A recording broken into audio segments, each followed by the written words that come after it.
presidente Jair Bolsonaro compartilhou neste domingo um vídeo com sua interação com uma criança de 8 anos nas conversas que tem com cidadãos no Palácio da Alvorada. No vídeo, a menina pede ao presidente que grave um vídeo para sua irmã de 6 anos, afirmando que ambas seriam eleitoras do presidente. Assista.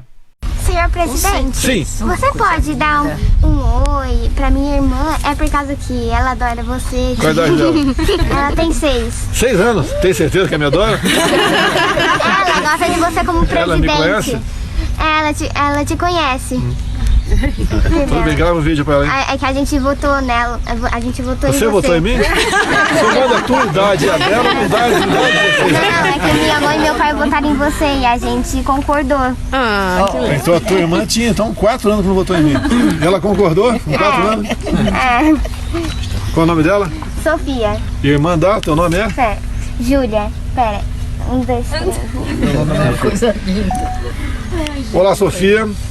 Estou com a tua irmã Júlia aqui.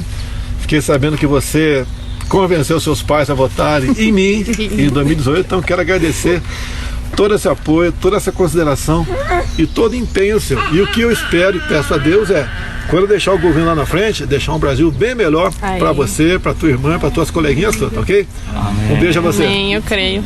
Obrigada. Fala aí. Presidente, eu tô muito emocionada em estar aqui pela primeira vez. Mas foi da Guarda Nacional. Meu nome é Júlia e tenho 8 anos. Olá pessoal, deputada federal Bia Kicis. Eu vim falar aqui com vocês sobre um dos temas mais importantes sobre o qual eu dedico meu mandato, que é o combate ao ativismo judicial. E nós estamos agora vivendo um momento muito crítico com relação a isso, quando esse ativismo ele advém diretamente de ministros do Supremo Tribunal Federal. Somente esses últimos dias nós tivemos 2 exemplos muito graves de ativismo. O que é o ativismo? O ativismo é quando o juiz ele se substitui ao legislador e ao invés de simplesmente fazer o seu papel de aplicar a lei, ou no caso até do Supremo, a Constituição, ao caso concreto, aos processos sobre os quais o juiz se debruça, que chegam ao juiz mediante provocação de uma parte interessada, o juiz começa a falar e decidir sobre questões políticas que não estão nos autos. Então nós tivemos essa semana o ministro Gilmar Mendes, numa entrevista, numa declaração, dizer o seguinte, que é preciso dizer isso de maneira muito clara. O Exército está se associando a esse genocídio. Não é razoável, é preciso pôr fim a isso.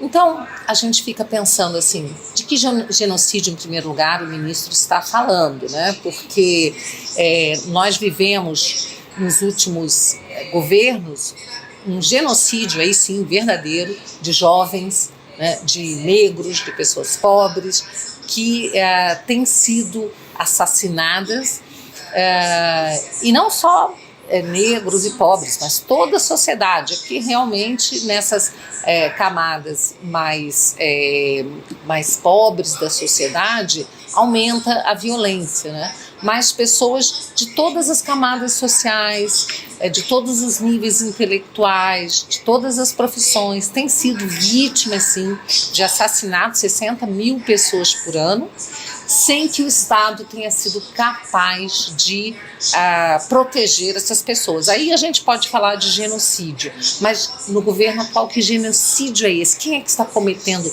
genocídio junto com o Exército, segundo o ministro Gilmar Mendes? Então, esse é o tipo da declaração que nos deixa realmente muito preocupados, e o ministro da Defesa já respondeu, dizendo que as Forças Armadas, o Exército, têm se dedicado durante o coronavírus ao combate ao coronavírus, né?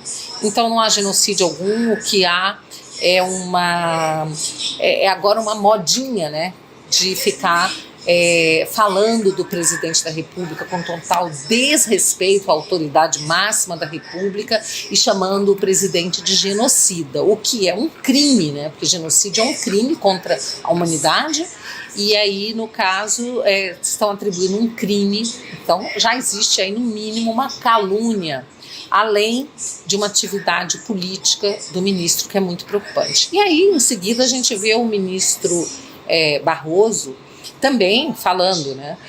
Falando da preocupação dele, tanto com a saúde, como com as redes estando disseminando ódio. Ele está muito preocupado com o ódio e a desinformação disseminada nas redes sociais. Isso eu coloco como presidente do TSE, tendo que tomar uma atitude para evitar que aconteça o que aconteceu no Brexit. O que aconteceu no Brexit? No Brexit, o povo inglês decidiu 2 vezes pela retirada, pela saída da Inglaterra, da Grã-Bretanha, né, da União Europeia. Então isso foi a vontade do povo. Mas como o ministro Barroso, pelo visto, ele é a favor da União Europeia, ele é contra a saída da Grã-Bretanha, então ele diz que isso foi fruto de desinformação. Assim como, segundo o ministro, as eleições americanas, a eleição do Trump também foi fruto de desinformação, não fruto da vontade de um povo que era majoritariamente conservador, né? Que se vê representado pelo Trump, pelas suas ideias, ao contrário, né, das ideias pregadas pelo Partido Democrata, né? E também as eleições na Índia, segundo o ministro Barroso, também fruto de desinformação. Agora, o presidente da Polônia foi reeleito, um conservador. Pode ser que o ministro Barroso também ache que foi fruto de desinformação. Desinformação essa que precisa ser combatida. Como é que ele está combatendo isso, gente? Combatendo, chamando as plataformas, dizendo que elas têm que retirar, né? Elas têm que cuidar para que não haja fake news. E o ministro tem que retirar das plataformas aquelas informações que, segundo ele, desinforma. Aí o ministro, né, ele diz o seguinte, que ele conta, olha que bonito, gente, vocês têm certeza que vocês vão ficar emocionados. Contamos com a imprensa profissional que sabe separar fato de opinião, a gente tem visto isso, que se move por preceitos éticos, a gente também tem visto isso, e que possa fazer o filtro dessas bobagens que circulam nas redes ao lado dos checadores de fato. Aí eu trouxe, né, essa informação de que foi uma pesquisa feita pelo Instituto Global Edelman Trust Barometer, tá? É um estudo feito por eles em 2018, disse o seguinte, que a imprensa, tá? A imprensa, ela é a instituição menos confiável globalmente. Então, esse resultado apontou que em 22 dos 28 países onde a pesquisa foi feita, ela se encontra no território da desconfiança. E o Brasil certamente é um desses países, se não foi incluído na pesquisa, se fosse incluído, certamente seria um desses países onde a imprensa está realmente assim, um dos últimos locais, uma das últimas posições de instituição confiável, não é? A gente tem assistido jornalista que torce para presidente morrer, pesquisas que são feitas, né, e depois desmentidas, pesquisas eleitorais que são feitas, divulgadas pela imprensa e depois são desmentidas nas urnas. A gente tem visto aí que na questão até do coronavírus, a imprensa se valendo de dados científicos que mudam toda semana, né? Então a gente sabe que não tem uma cobertura parcial, lamentavelmente, por boa parte da imprensa, mas é com essa mídia aí que o ministro Barroso diz contar essa imprensa profissional para dizer, junto com os checadores de fatos, o que é verdade, o que é mentira, né, e impor aí um cala-boca, uma censura às redes sociais. Então, assim, eu estou deveras preocupada com isso, tá? Como parlamentar, trabalho todos os dias, né, para combater esse ativismo judicial. Tem uma série de projetos de lei contrários ao ativismo, que visam a responsabilizar esse ativismo, criminalizar toda vez que houver uma usurpação de poder. Isso tem acontecido muito porque, lamentavelmente, o parlamento tem se colocado de joelhos, subserviente ao Supremo Tribunal Federal. E a gente sabe que tem aí parlamentares que têm problemas perante a justiça, né, que temem realmente que haja uma investigação, uma denúncia, que o Supremo possa condená-los.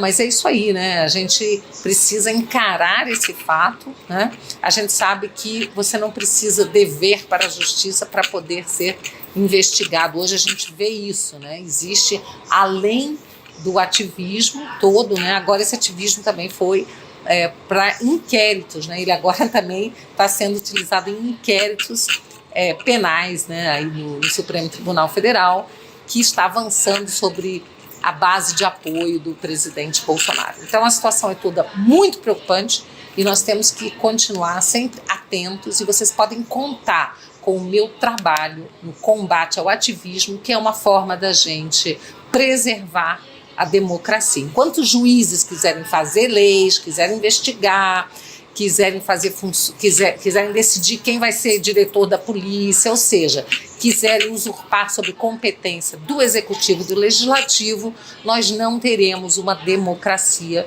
efetiva.